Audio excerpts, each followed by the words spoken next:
Good day, Kamaster! Narito na naman ang inyong lingkod upang magbahagi ng panibagong video. So ang topic natin sa araw na ito ay magbigay ako ng tips patungkol sa battery hydrometer tester, na kung saan ito lang naman yung tool na panukat sa tubig ng battery, electrolytes. Mag-uuna tayo dito sa itaas. Ito. Yan. Itong kulay red na to.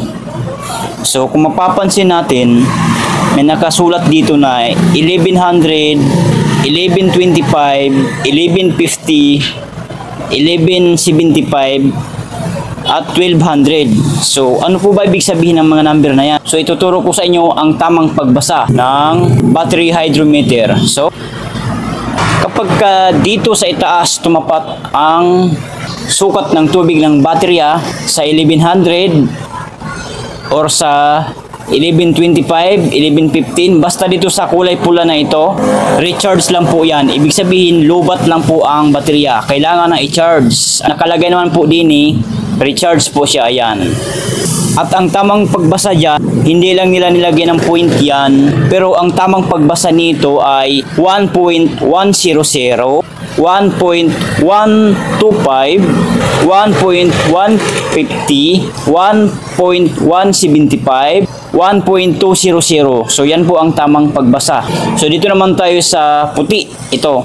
Kapag ang sukat ng tubig ng baterya ay nandidini sa 1225 or 1250, so ibig sabihin full charge po ang specific gravity ng battery. So full charge po siya. Ano po ba ibig sabihin ng full charge? So nakalagay po dito ay fair po siya. Sa English naman ay fair. So sa Tagalog po ay patas. Papansin nyo dito.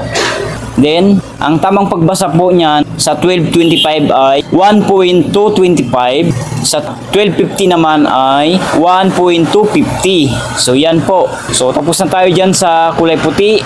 So dito naman tayo sa kulay green. So ang nakalagay dito ay 1275, 1300. Ayan po.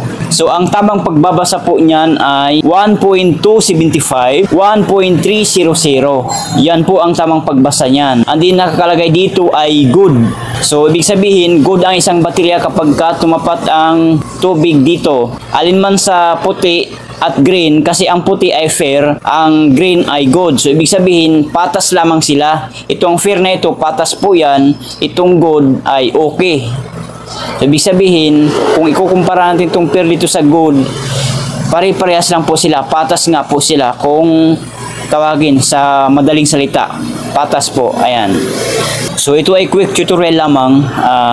Shout out dyan sa ating viewer na si Sir Israel Valdez. Shout out po sa iyo, sir. Ang tanong kasi yan dito ay, sir, paano po ang pagbasa ng hydrometer? So ito na po, sir, ini-explain ko na po. Sana po naintindihan niyo po ang mga sinasabi ko dito.